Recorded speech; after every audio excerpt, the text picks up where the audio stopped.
Wacana pelonggaran PSBB pun disambut berbagai reaksi sejumlah pihak. Di satu sisi, para tenaga medis mengkhawatirkan dampak relaksasi PSBB akan memunculkan klaster penularan baru.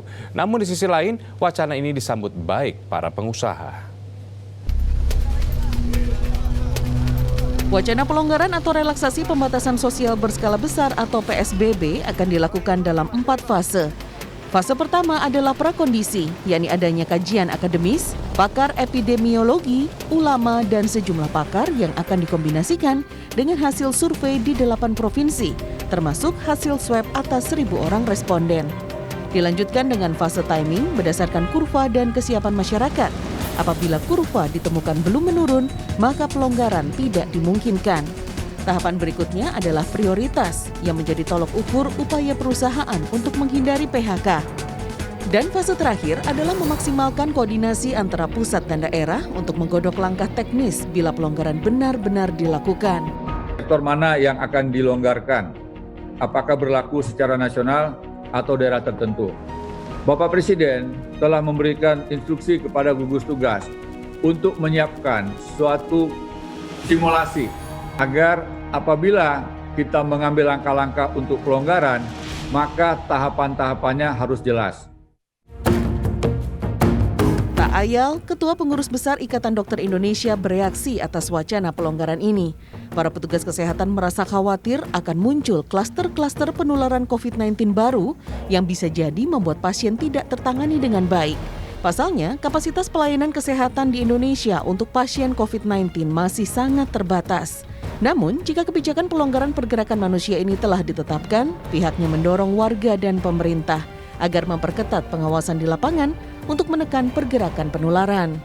Memang profesi kesehatan memang dengan kondisi seperti ini agak khawatir. Agak khawatirnya kenapa? Karena memang kapasitas pelayanan kita itu terbatas. Khawatir kemudian kalau itu timbul klaster besar-besaran dibuka, timbul klaster baru. Ya, timbul klaster baru. Tetapi kalau sudah diambil kebijakan ini, maka kita harus dorong ya bersama pemerintah, pelaksana di bawah itu pengawasannya harus lebih ketat. Berbeda dengan para medis yang mengkhawatirkan dampak relaksasi PSBB, para pengusaha yang diwakili Himpunan Peritel dan Penyewa Pusat Perbelanjaan Indonesia atau HIPINDO mendukung wacana pelonggaran PSBB ini.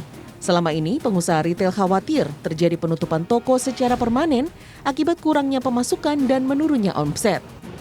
Kalau tidak ada income, kita bisa membayangkan bagaimana kami memenuhi kewajiban kami ini.